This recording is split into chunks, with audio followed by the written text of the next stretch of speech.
સુરત ખટોદરા વિસ્તારમાં આવેલા સુમન અમૃત આવાસ નામની એક બિલ્ડિંગમાં એક ગંભીર ઘટના બની છે. એક માતાએ તેના માત્ર 5 વર્ષના બાળક સાથે 14મા માળથી કૂદીને આપઘાત કરવાનો પ્રયાસ કર્યો છે.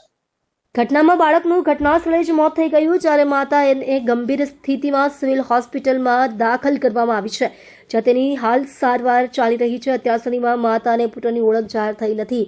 આ કારણોસર ઘટના પાછળના કારણો અને પરિસ્થિતિઓ અંગે ખટોદરા પોલીસે તપાસ શરૂ કરી છે. આ બનાવ સમાજમાં આત્મહત્યા અને માનસિક સ્વાસ્થ્ય જેવા ગંભીર મુદ્દાઓ તરફ ધ્યાન ખેંચે છે.